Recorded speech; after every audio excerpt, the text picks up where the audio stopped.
You tell me what's on. Is it on? Yeah. Me and Blake have an issue, and he likes to do shit without talking to me about it first. Sure fucking do. You know, and it's just like, if you want this relationship to work, you know, he needs to talk to me about shit. You know, let me get Joe's opinions on this. He's always just going off, doing his own thing. Like, he knows what he's doing. I do. He doesn't. Oh, I do. That's why we're the shorts of the relationship. Nah. We've been friends for like 7 years, and if I wasn't there to hold his hand on a daily basis, I mean, he would probably have his car.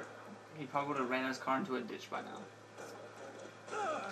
Dude, that didn't make sense. I ran my car in a ditch 2 days ago. Yeah, you did. Because you know why?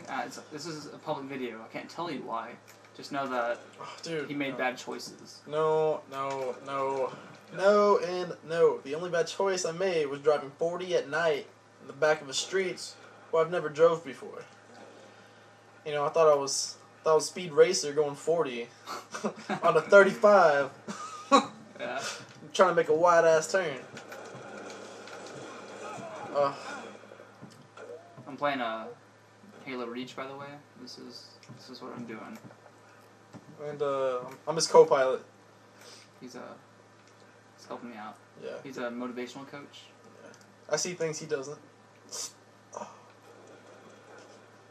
Not dishes, apparently. What? Oh yeah.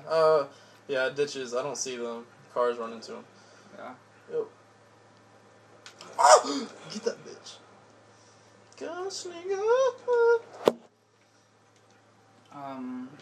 So what is there talk about? I don't know, man. Let's have the first time. Oh. Let's fix that. Oh.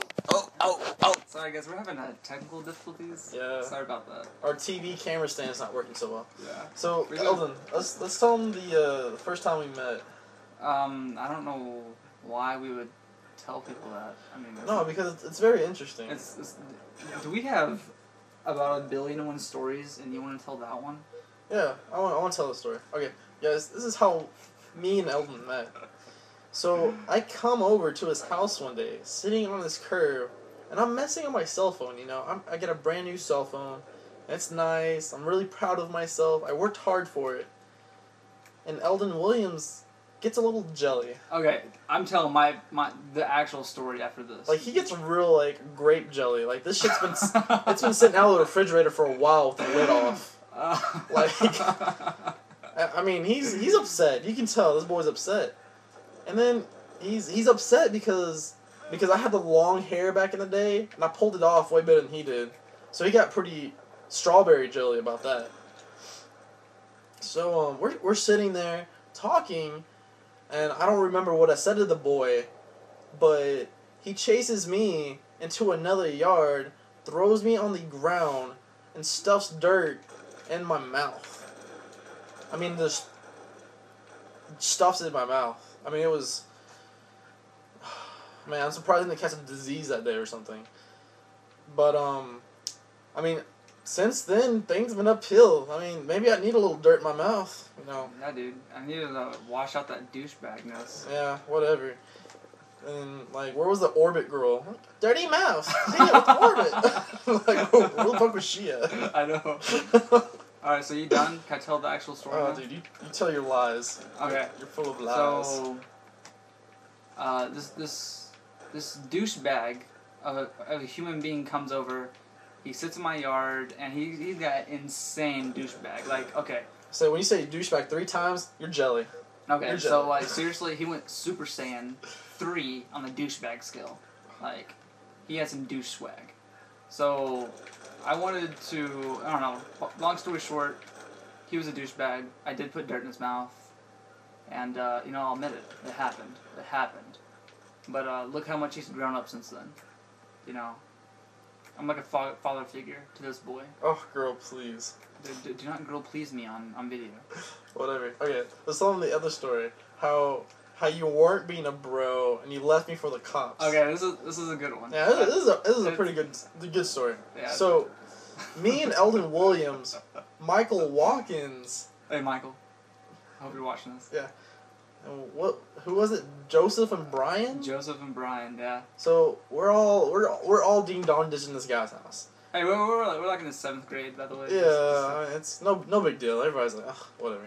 So we ding donged this guy's house 4 times in a row in one night. So it's me and Eldon's turn, right? So me and Eldon are going up to this dude's house, creeping, and all of a sudden we hear somebody yelling, "Get the fuck off our lawn!" And like Eldon's like girl screaming away, like tiptoeing away, and I'm like trying to haul ass. Like it was a scary moment for me. It was a very scary moment. So we're running, you know. So like all of us are running. We get to this underground bridge area, and we're chilling, and then like all of us were talking and everything, and like 15 minutes go by, and I'm like, "Hey guys, where's Eldon?" And we're looking for him, like, you know, Eldon, you know, embezzled. He left. He's gone. He Houdini'd himself out of there.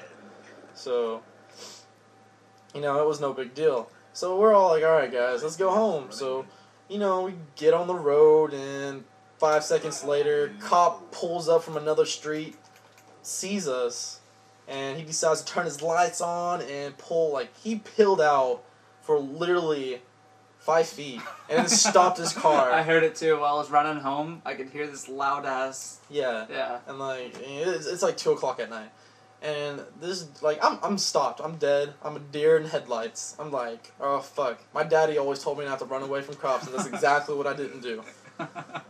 So you know I'm standing there, and you know Michael Watkins runs as fast as he can. Olympic swimmer just swims to the bushes, getting the fuck out of it. And then all of a sudden, Brian was like, he sees me not moving, and he turns around and does like, damn, Blake's standing there. And so he stays with me like a real bro, and I will never forget that day.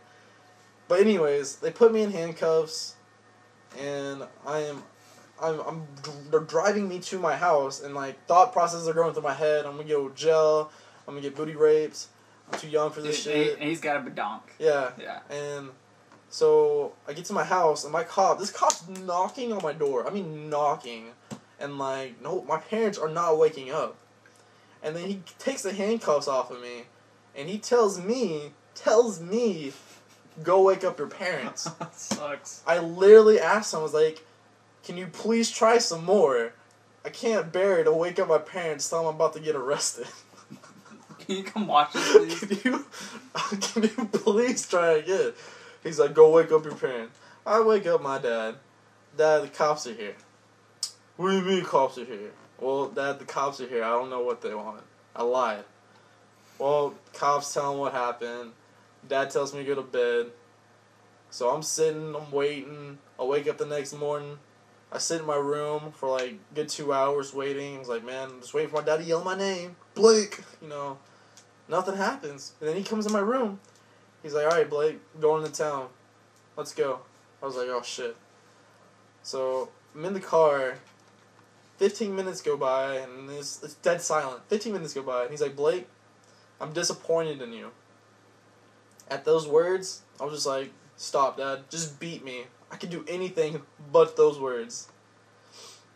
And, you know, it honestly wasn't that bad afterwards, but needless to say, Eldon Williams just left me behind like a true friend. Alright, tag me. Okay, so when that dude yelled at me, he was like, get off my property or something, and I, like, ferried away laughing at him. Like, based on his tone, I could tell that he was about to call the cops. Like, I knew. But I didn't want to look coward-like in front of the bros, so it's just like, you know what, I'm gonna head off, because I know that they're coming. So, that's what I did.